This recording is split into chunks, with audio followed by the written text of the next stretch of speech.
Good morning, everybody. We are going to address another chapter in contemporary issues in special education. Today's chapter we're going to cover is Chapter 10.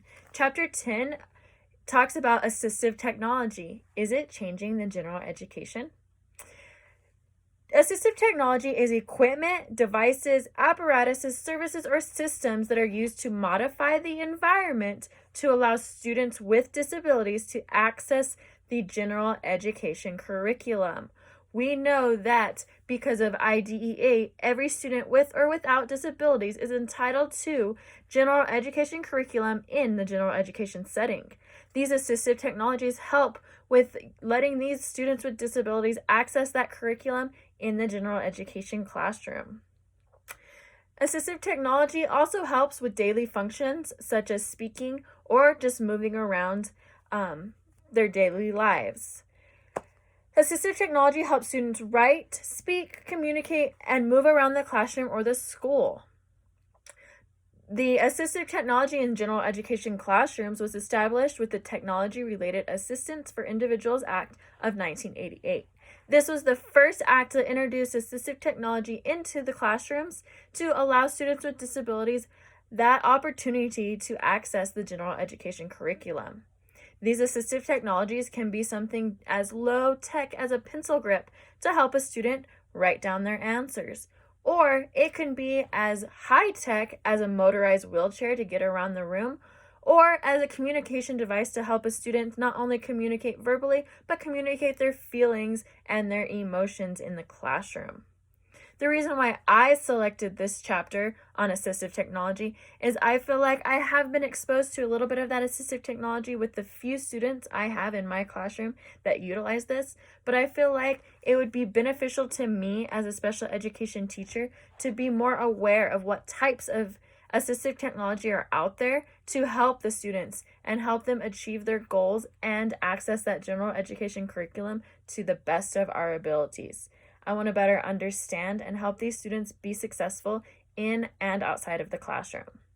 Let's talk about some pros of assistive technology. Pro number 1, assistive technology helps students with disability access that general education classroom. Like we talked about, all students, no matter if they have a disability or not, are entitled to having that education in the general education classroom along with their peers. Pro number 2, it provides specialty design instruction for these students. As stated in an IEP, students do have specially designed instruction depending on their disability and what the student needs. These assistive technologies help with that specially designed instruction. Pro number 3, it helps bypass that educational weakness that student might have and show how strong they can be with a little bit of help from some assistive technology. Pro number 4, it presents information to accommodate the individual's needs. These assistive technologies, such as communication devices, can help a student understand the general education curriculum in a way that helps them accommodate their individual needs. And pro number 5, it helps students better understand the curriculum. Those assistive technologies can help them access that curriculum, understand it, and therefore be successful in the general ed curriculum. Now, let's move into a couple cons of assistive technology, because where there are pros, there are always cons. Some cons of assistive technology are, number 1, they require constant training for all staff, related service providers, educational assistants, and anybody that helps educate that student with disabilities. This means that the staff has to attend more professional developments, and the school has to seek out those professional developments to help with the training for the new assistive technology. Con number 2, requires positive attitude from all parties who have to use this assistive technology. I know it's difficult for general education teachers to not only manage the students in their class without disabilities, but also those with disabilities, and on top of that, students who also need assistive technology. So this requires a positive attitude from those teachers along with the support staff to make sure that they're doing the best that they can for every single student. Con number 3, they are expensive. Those low technology assistive technology equipment are not as expensive, and we can probably supply thousands of pencil grips for any student in the school. But for those higher tech devices, they are very expensive.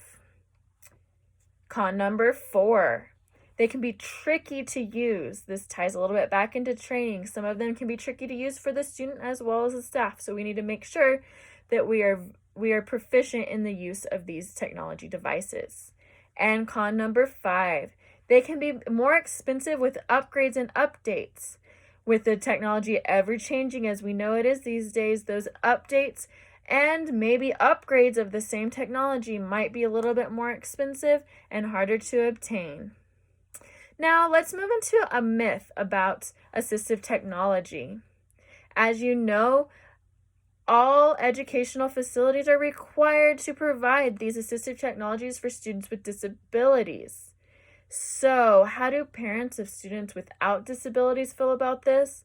Well, some people feel that it is not right for taxpayers to provide assistive technology to students with disabilities. Say it's not right and they're against it.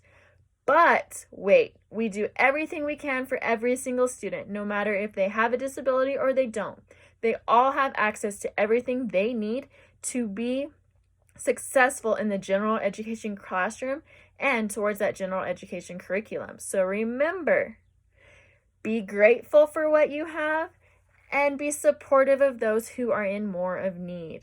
So that's assistive technology for today. I look forward to seeing you in our next video.